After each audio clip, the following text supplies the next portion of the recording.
Hello everybody and welcome to tonight's live stream. Very sorry that we're coming to you a little bit late with a technical problem.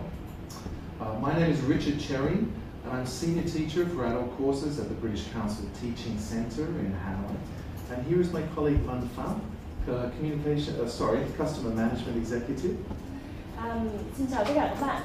Rất cảm ơn các bạn đã dành thời gian để tham dự buổi giao lưu trực tuyến với Hội đồng Anh hôm nay về kỳ thi IELTS đề tài là Writing Task 1. Chúng tôi rất xin lỗi vì một số lý do kỹ thuật mà đã phải bắt đầu buổi giao lưu hơi muộn hơn so với dự kiến một chút.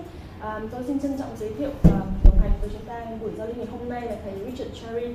Thầy chính là giáo viên cấp cao của chương trình tiếng Anh người lớn tại Hội đồng Anh Hà Nội. Và tôi xin được tự giới thiệu tôi là Văn Phạm, chuyên viên dịch vụ khách hàng tại Hội đồng Anh Hà Nội. Thank you. So tonight we'll be very happy to answer your questions on IELTS Writing Task 1. So please don't hesitate to put your questions in the comment section. Vào buổi tối ngày hôm nay thì tôi rất sẵn lòng được trả lời các câu hỏi của các bạn về phần thi IELTS Writing Task 1. Và nếu các bạn có bất cứ câu hỏi nào, xin các bạn hãy comment ở bên dưới video này. Okay. Now tonight the plan is we'll go through some ideas. The first part we're talking about the marking scheme for IELTS Writing Task 1 and also a suggested structure on how to write IELTS Task 1. Buổi giao lưu của ngày hôm nay sẽ bao gồm một số phần chính. Trước hết chúng ta sẽ nói về các tiêu chí đánh giá bài viết IELTS Writing Task 1 và gợi ý về cấu trúc của bài viết này.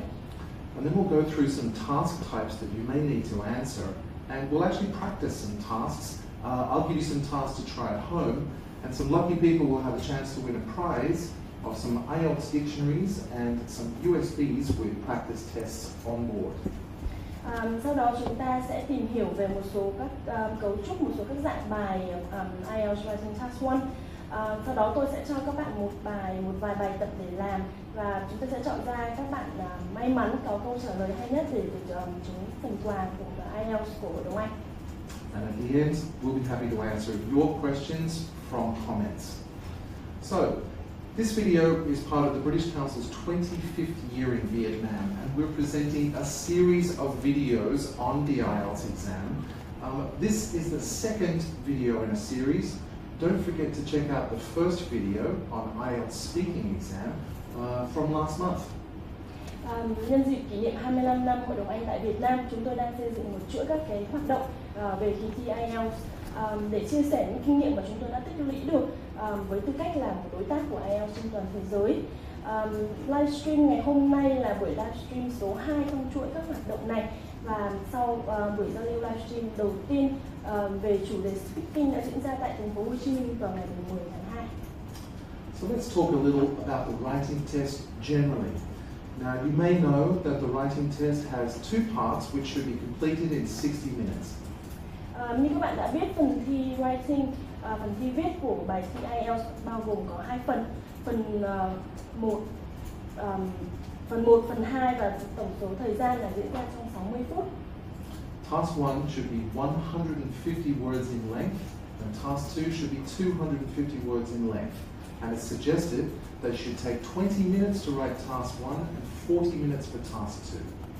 Phần 1 hay còn gọi là task 1 thì sẽ có tổng khoảng 150 từ và phần 2 task 2 có khoảng 250 từ. Thời gian dành cho hai phần này là 20 phút đối với task 1 và 40 phút đối với task 2. Now, the writing is different for the two versions of the IELTS exam. We have general training and academic versions of writing in the IELTS exam. We're concentrating tonight on the academic version because we find that most of our customers are interested in taking the academic version of the test. Bài thi viết thì có những điểm khác biệt giữa hai loại hình là IELTS tổng quát và IELTS học thuật. Tuy nhiên hôm nay chúng ta sẽ chỉ tập trung vào loại hình học thuật bởi vì đây là loại hình mà khá là phổ biến đối với các thí sinh khi đi đăng ký thi. Okay, now tonight we're talking about writing task 1, where you will be asked to answer questions which are represented visually. So this means that you'll answer questions coming from a chart, a graph, or it could be a diagram or a map. Phần viết task 1 thì thông thường là các dạng câu hỏi về thông tin hình ảnh, ví dụ như là đồ thị, sơ đồ, biểu đồ hoặc là bản đồ. Now tonight we're going to focus on the questions that are normally connected with charts and graphs, but we will focus on the diagram and maps questions in a later video. Ngày hôm nay thì chúng ta sẽ tập trung vào thông tin thường được biểu thị trong các đồ thị hoặc là sơ đồ. Còn những dạng câu hỏi khác thì chúng ta sẽ bàn đến trong một video khác. Okay, now let's talk about how your writing is marked. Now, examiners will mark your writing against 4 descriptors, and they are task achievement, coherence and cohesion, lexical resource, and grammatical range and accuracy. Bài viết của các bạn được đánh giá dựa trên những tiêu chí nào? Có 4 tiêu chí để giám khảo đánh giá cái bài viết của các bạn. Thứ nhất là tiêu chí về đáp ứng được yêu cầu của đề bài. Tiêu chí thứ hai là tính trôi chảy và mạch lạc trong bài viết. Tiêu chí thứ ba là tiêu chí về từ vựng. Và tiêu chí cuối cùng là sự chính xác và đa dạng ngữ pháp. You can download a copy of the descriptors that you're marked against on British Council Take IELTS, or they can be found on Google.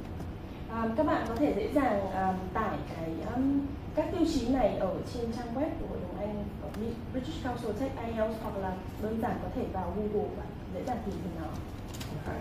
Now first, let's talk about the task achievement descriptor. Now this means that your question is answered well. But that means firstly that you must identify and describe the important information within the graph you're looking at. Tiêu chí đầu tiên chúng ta sẽ nói đến ở đây là tiêu chí đáp ứng được yêu cầu của đề bài. Câu hỏi về đề bài, những cái ý chính của đề bài thì cần phải được trả lời đúng. Tất cả các thông tin quan trọng trong sơ đồ hoặc là trong đồ thị đều cần phải được miêu tả. It's also very important that you include an overview or summary of the main ideas represented in the information. Điều rất là quan trọng là các bạn cần phải đưa ra được một cái nhìn tổng quát, hoặc là có thể tổng kết lại được các ý chính trong bài. Also, the tone or the style of the language that you use when answering the question must be appropriate to the task. Đồng thời giọng điệu và cái phong cách ngôn ngữ của các bạn cũng cần phải phù hợp với dạng đề bài này. Moving on to coherence and cohesion. Now, to receive a good score for this descriptor, firstly, you must organize the information you write logically in paragraphs. Tiêu chí thứ hai là tiêu chí về độ trôi chảy và mạch lạc trong bài viết của các bạn. Để đạt được điểm cao trong phần này thì các thông tin của bài viết của các bạn cần phải được thể hiện rõ ràng, và các đoạn văn cần phải được sắp xếp một cách có logic. Now, it also looks at the way that you connect the ideas written in your whole text, in paragraphs and in sentences. Giám khảo cũng có thể nhìn vào cái cách mà bạn sử dụng các từ ngữ để kết nối các ý tưởng trong bài, không những chỉ trong toàn bộ bài viết mà trong mỗi một đoạn văn, thậm chí trong từng câu văn. Okay. Now this idea of cohesion, it can be a little difficult to understand. So I'd like to illustrate with a very, very simple couple of sentences. Let's say, for example, I say, I like apples, apples are good. Very simple, okay? If I change that to, I like apples, they are good, then I have connected those two ideas in a slightly better way. If I say, I like apples because they are good, it's a very small difference, but again, those ideas are connected better. And it's that connection of ideas that is looked for in coherence and cohesion. Okay, yeah, let's move on and talk about lexical resource. Now, lexical resource is all about your vocabulary. And here, the examiner checks that you have a wide enough vocabulary to express your ideas in detail. Tiêu chí tiếp theo là tiêu chí về từ vựng. Tiêu chí này dùng để đánh giá vốn từ vựng của bạn. Trong tiêu chí này, giám khảo sẽ kiểm tra việc bạn có đủ vốn từ để mô tả thông tin một cách chi tiết hay không, và bạn có thể sử dụng các từ vựng này một cách chính xác hay không. Okay, moving on to grammatical range and accuracy. Now, of course, the wider the range of grammatical structures you can use, the more exactly you can express yourself. Tiêu chí thứ tư là về độ chính xác và đa dạng ngữ pháp. Bạn càng biết nhiều về cấu trúc ngữ pháp thì bạn sẽ càng thể hiện chính xác được ý tưởng của mình. Yes, so this descriptor is used to assess your ability to use grammatical structures to describe information precisely and accurately. Tiêu chí này được dùng để đánh giá khả năng sử dụng các cấu trúc ngữ pháp của bạn thông qua quá trình mô tả thông tin một cách chi tiết và chính xác. Now let's move on to talk about how your writing should be structured. Now generally, your task 1 writing should have 3 main parts, which we'll call the introduction, the overview, and the body. Bây giờ chúng ta sẽ nói về gợi ý về cấu trúc bài Writing Task 1 của chúng ta. Nhìn chung thì bài viết Task 1 bạn nên bao gồm có 3 phần chính. Chúng ta gọi đó là phần đầu là Introduction, hay còn gọi là phần giới thiệu. Phần thứ hai là Overview, tổng quát, và phần thứ 3 là Body, phần nội dung bài viết. Now, the opening part of your writing, or the introduction, should paraphrase the question. Now, this means that you should restate the question using different words or different language. It's very important not to copy the words used in the question. Phần mở đầu của bài viết thì các bạn nên diễn giải lại câu hỏi của mình. Điều này nghĩa là bạn nên viết lại đề bài như dưới một cách diễn giải khác và đừng nên sao chép lại câu hỏi. Now, doing this gives you a chance to show your flexibility in vocabulary and grammar, and it also logically introduces the text that you're about to write. Điều này cũng giúp bạn thể hiện được sự linh hoạt trong việc sử dụng từ vựng và ngữ pháp, và là cơ hội để bạn giới thiệu được các thông tin trong phần tiếp theo của bài một cách logic. And we're going to practice writing an introduction in a few minutes. Và chúng ta sẽ thực hiện điều này ở phần sau. Okay. Now, the next paragraph, in a separate paragraph, should be the overview. Now, this is where you summarize the main idea or trend that's represented in the whole graph or chart that you're looking at. Phần tiếp theo trong các đoạn văn đầu lập thì chúng ta cần phải đưa ra một cái nhìn tổng quát. Khi bạn muốn tổng quát lại ý chính hay xu thế được thể hiện trong sơ đồ hay biểu đồ. Now remember, you must include an overview to score well in the task achievement descriptor. Hãy nhớ rằng bạn cần phải có phần tổng quát này để đạt được điểm cao trong tiêu chí đáp ứng yêu cầu đề bài. It can be a very good idea to highlight your overview by including the words generally or overall at the beginning. Bạn cũng có thể chỉ ra một cách rõ ràng cái nhìn khái quát khi mở đầu bài viết bằng những từ như là overall hoặc là generally.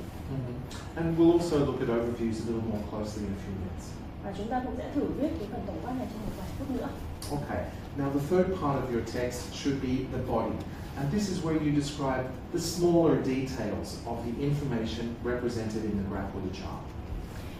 Phần tiếp theo trong bài viết của các bạn là phần nội dung mô tả chi tiết các thông tin trong biểu đồ hoặc là sơ đồ. When writing the body, you may choose to write more than one paragraph if that seems a logical way for you to organize the information. Trong phần viết đoạn body này thì các bạn có thể lựa chọn viết nhiều hơn một đoạn văn nếu như mà các bạn thấy rằng có thể tổ chức thông tin của mình một cách logic. And remember, it's just as important in the body of your writing to be accurate in your use of language as in the introduction and overview. Và các bạn cũng nên nhớ rằng thang điểm và độ chính xác của ngôn ngữ trong phần này vô cùng quan trọng, giống như trong phần introduction và overview vậy. Okay. Now, let's look at some different task types that you may be asked to answer in IELTS. The different task types in IELTS writing task 1 will require different language to answer well. Các dạng đề khác nhau trong bài thi viết IELTS Writing Task 1 sẽ yêu cầu các ngôn ngữ khác nhau để trả lời.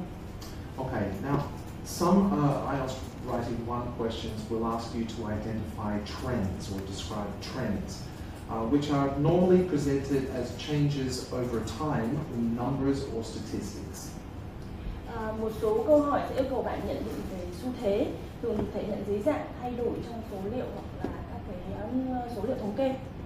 So this is a question where we're writing about numbers going up, going down, rising, falling, fluctuating, reaching a peak, and so on. Ở đây chúng ta sẽ viết về những con số như là tăng lên hay giảm đi, dao động hay là đạt ngưỡng, vân vân. Now these questions are often represented as line graphs, but they can be bar graphs or tables. Những câu hỏi này thường thì sẽ được thể hiện dưới dạng đồ thị, dạng dòng kẻ, hoặc là đồ thị dạng cột, biểu đồ hoặc là bảng biểu. Okay. Now some other kinds of questions will ask you to compare information in different charts. Một số câu hỏi sẽ yêu cầu bạn so sánh các thông tin trong hai sơ đồ khác nhau. Okay. Now in these questions we're talking about describing proportions or highlighting differences. Ở đây chúng ta sẽ nói về tỷ lệ mà để nhấn mạnh những cái khác biệt mà câu hỏi này thường thể hiện dưới dạng biểu đồ hình tròn hoặc là bảng biểu. Now these questions are often represented in pie charts, but also can be bar graphs or tables. Okay. All right. Now, other questions will ask you to describe a process from looking at a diagram or changes in a map over time, but they will be the subject of a different video. Các câu hỏi khác sẽ yêu cầu bạn mô tả về tiến trình được thể hiện trong biểu đồ hay những thay đổi trong bản đồ. Tuy nhiên chúng ta sẽ thảo luận các câu hỏi này trong livestream tiếp theo. Okay. Now, let's look at 2 IELTS Task 1 questions, and maybe we can practice writing our own introductions and overviews.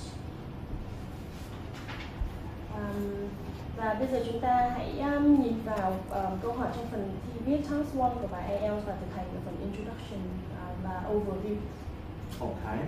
Now, first, let's look at introductions. Now, you remember the idea is to restate the question in our own words using 1 or 2 sentences. Now, first, let's look at an example.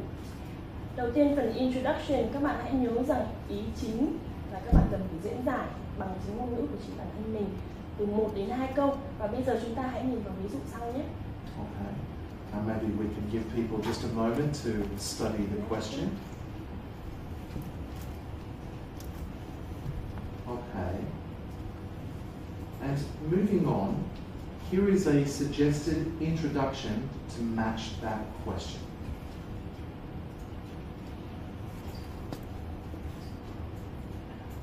Okay, I hope we're looking at that introduction now. Okay, fantastic. All right, now, in this part, this is our task for you. We're going to show you some information now. And we're going to ask you to write an introduction for this question. Now, please put your answers into the comments section. Now, after the live stream, we're going to look at your comments, and the 3 best introductions that we find will be prize winners. Those people will win a nice IELTS dictionary and also USB with practice tests. Okay, so I think maybe we're looking at our next example now. Okay, now how can we paraphrase the question? We want to restate the question in our own words. We should try looking for synonyms for keywords. We should try changing nouns for verbs, which may mean reorganizing the sentence that we're looking at. Now let me give you a few moments to think about your answer and put a quick sentence into comments. We'll look at those comments after the live stream and we'll identify 3 people to win a nice prize. Làm thế nào để diễn giải lại cái câu hỏi này? Chúng ta nên chú ý tìm những từ đồng nghĩa cho các từ quan trọng, thay đổi danh từ thành động từ, v.v. và tổ chức lại câu. Hãy dành một vài phút để viết câu trả lời. Chúng tôi sẽ chọn ra câu trả lời hay nhất để nhận được phần quà IELTS của đồng anh. Okay. So maybe some people are entering their answers for us now, and we'll look forward to reviewing them after the live stream. Okay, so let's move on now, and let's talk about writing overviews. Now, your overview is where you identify and summarize the main trend or the most important information from all of the data represented. You can do this in 1 or 2 sentences. Phần tiếp theo chúng ta sẽ nói về overview. Cũng giống như các phần trên thì chúng ta có thể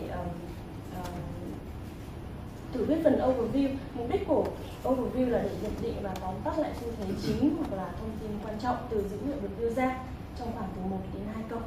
Okay. Now, let's look again at an example. Now, the idea is for you to find the big picture.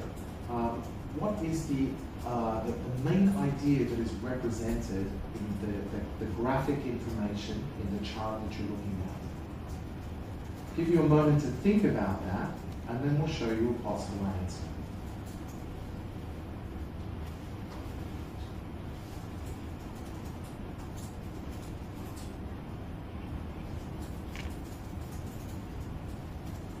Okay.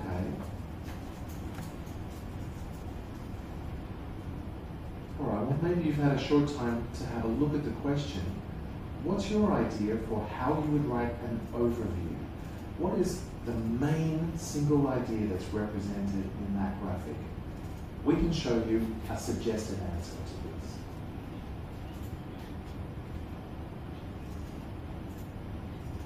Okay? And that's how we would write an overview for this question. Okay, now we may have a second example to show you, I think. And I guess we will be moving on to the second example. Okay.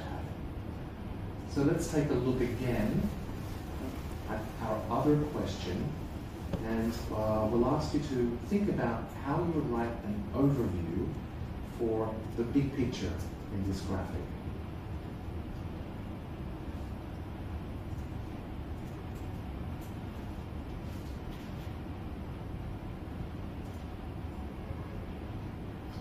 Of course, if you come to our IELTS preparation classes at the British Council, we can help you directly, face to face, with this kind of input.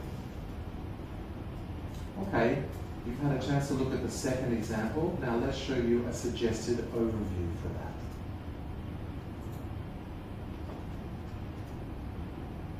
Was it similar to your idea?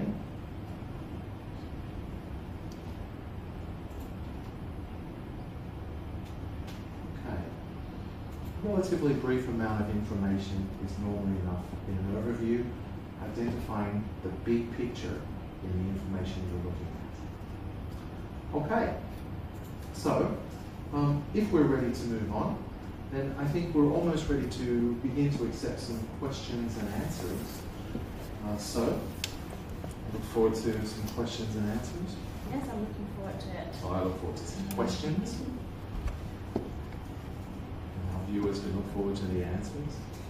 Yeah, I do have some questions for you.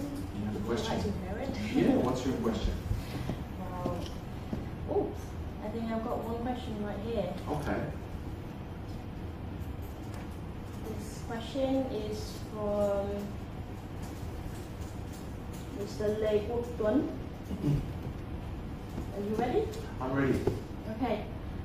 In the introduction sentence, can I use the verb depicts instead of shows, describes, examines, illustrates, and so forth? Likewise, can I use for the remainder of the period instead of for the rest of the period? Okay, well, Mr. Lei is talking about writing an introduction where he has to paraphrase the question. He wants to talk about some synonyms for show. So the chart shows, the chart illustrates, the chart displays, and so on. Now, there are some good and some not so good synonyms to use in this spot. Mr. Lei's question is, can he use depicts? The answer is yes, but the word depict is often used to describe presenting something visually in the form of a picture. Now, it may be slightly inappropriate for an IELTS writing task 1 to use depicts, but I would suggest that he could use represents. And also Mr. Lei has some other very nice synonyms there that he can use in the question. The second part of Mr. Lei's question, can he use for the remainder of the period instead of for the rest of the period? Yes, is the answer. Should I translate into Vietnamese? It was a long answer, I'm sorry. Câu hỏi của bạn Lê Quốc Tuấn, trong phần giới thiệu, liệu tôi có thể sử dụng từ depict thay vì từ show hoặc là describe, examine hoặc là illustrate. Đồng thời tôi có thể sử dụng cụm từ for the remainder of the period thay cho cụm từ for the rest of the period hay không? Richard vừa mới trả lời là có tách riêng hai phần của câu trả lời của bạn ở đây là phần đầu tiên thầy có nói từ depict thì có một chút là mang tính visual, nghĩa là nó hơi liên quan đến hình ảnh một chút. Thầy nghĩ rằng là cái lựa chọn tốt hơn để cho bạn dùng thì có lẽ là vẫn mình dùng từ show, describe, lại có một bộ các cái động từ thay thế ở đây. Thầy nghĩ là mình nên dùng cái đó thay vì depict. Còn phần thứ hai của câu hỏi của bạn thì câu trả lời của thầy là yes, hoàn toàn được, bạn có thể dùng cụm từ này để thay thế cho for the rest of the period. Another question? Yes, I think we have another question. Also from Mr. Lê Quốc Tuấn.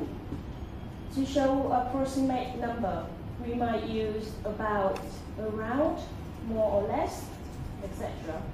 Can I use in the vicinity of, for example, in the vicinity of $3 million? Okay, yes. So Mr. Lay's question, when using approximate numbers, about 500, around 500, in the vicinity of 500, it sounds okay.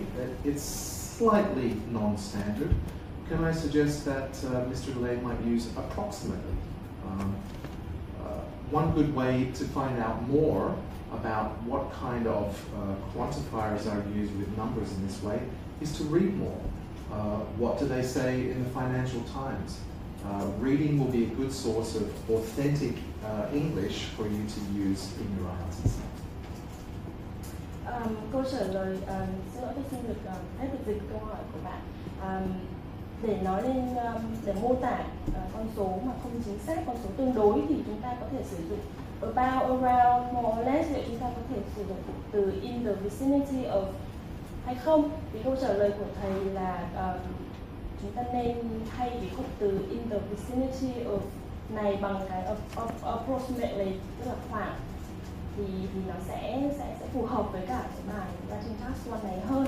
Hoặc là ngoài ra để mà có thể nâng cao mở rộng cái vốn từ vựng này của bạn thì thầy cũng có suggest là mình nên đọc thêm, hoặc là có thể đọc các cái bài báo về Financial Times và bài báo về tài chính để có thể mở rộng hơn về cái vốn từ vựng của cái chủ đề này.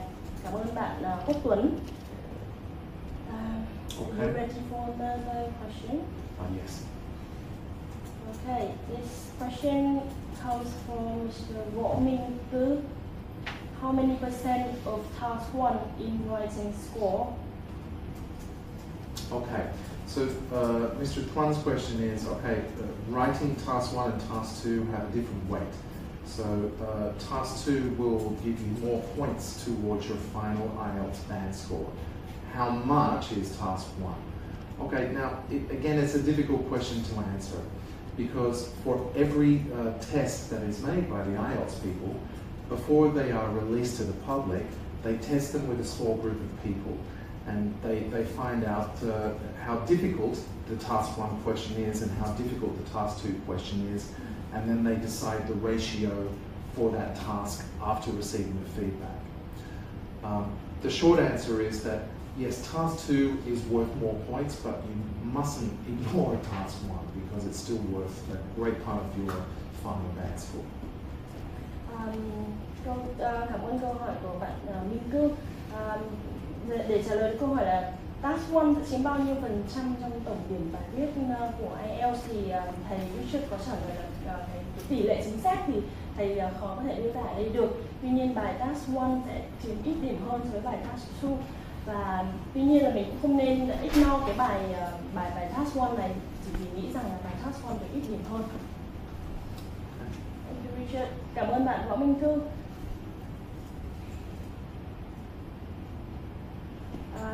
Okay, we have another question from Mr. Hung Lam.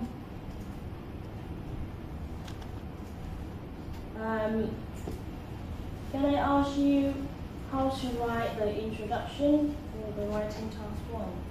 Well, how to write the introduction for the writing task 1? The answer for that question is a little long. I mean, the short answer is that you must paraphrase the question, restate the information that's given in, or restate the question, but using different language.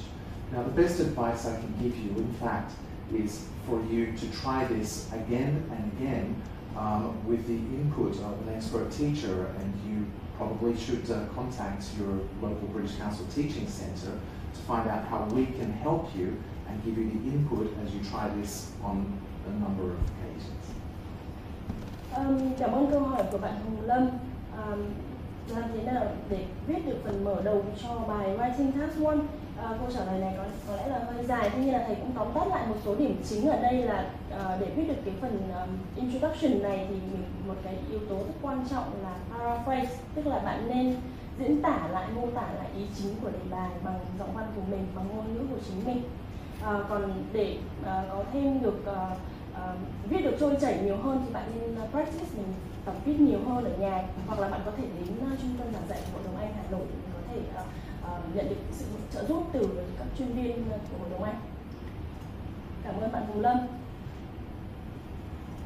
Okay, we have another question from Mr. Hồng Lâm.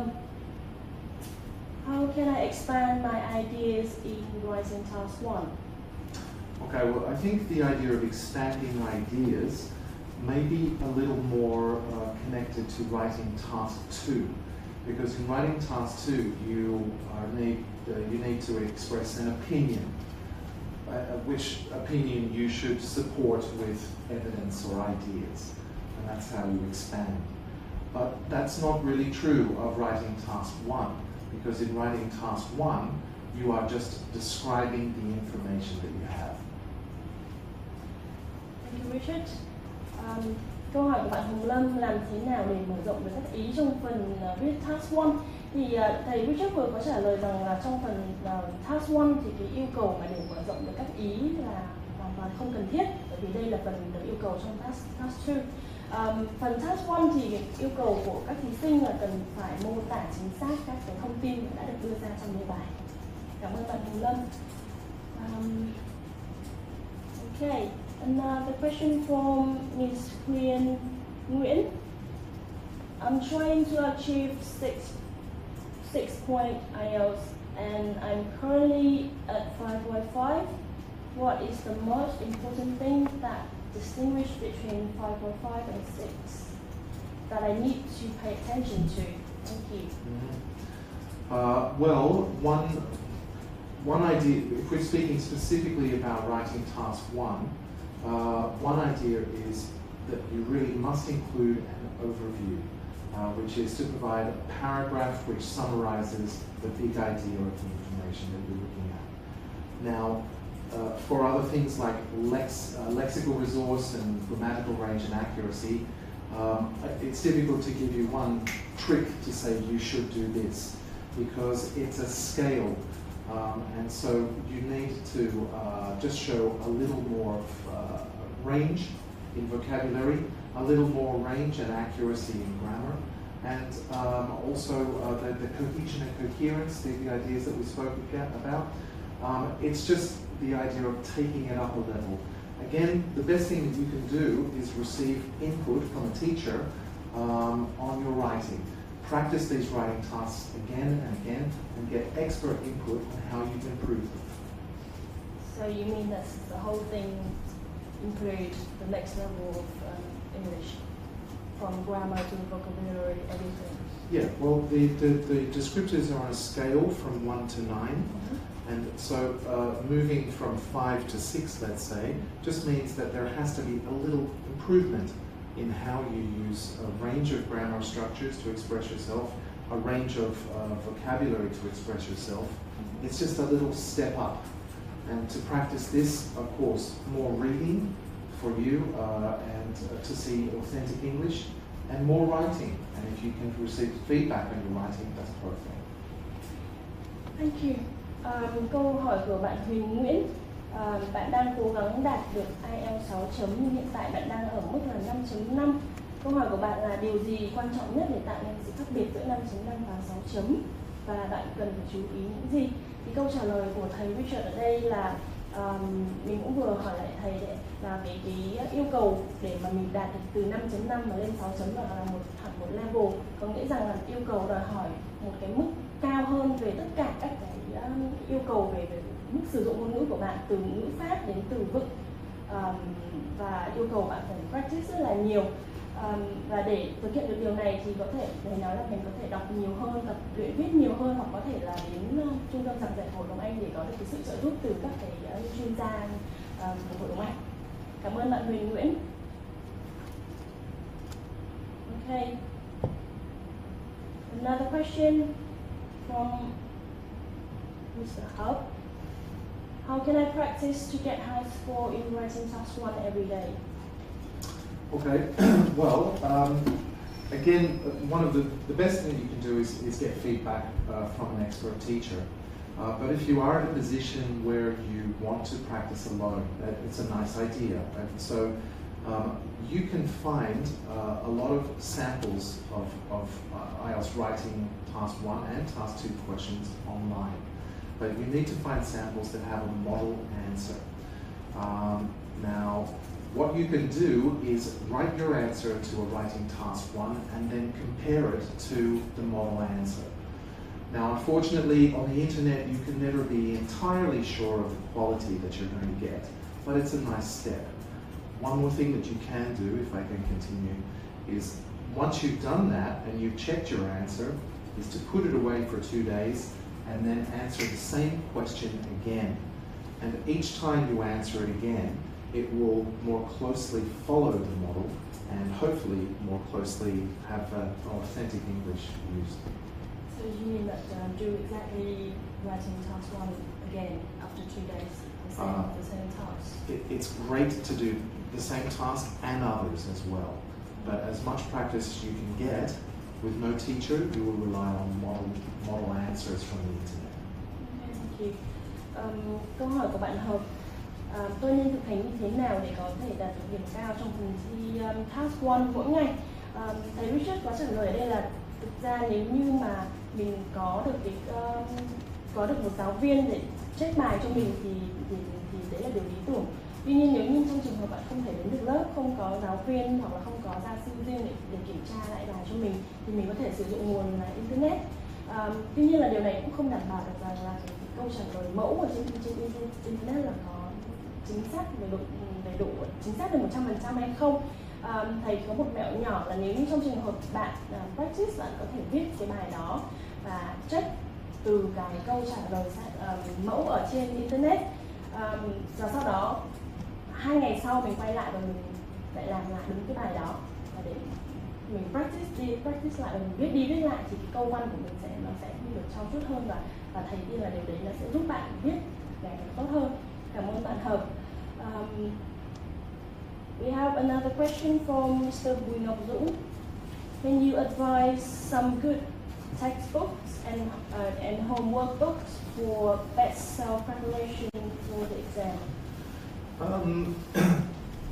I'm not sure if it would be appropriate for me to suggest some commercial textbooks that you can buy, but I can give you some advice, and that is that a lot of people feel that IELTS practice exams are the best way to practice for the exam, and it's a great idea, but you also need to receive English language input to build your language, your vocabulary, your familiarity with grammar structures from other sources.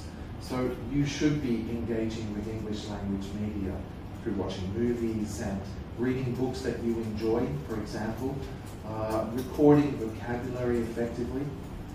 Now, if I can continue for a second, okay, sure. Yeah.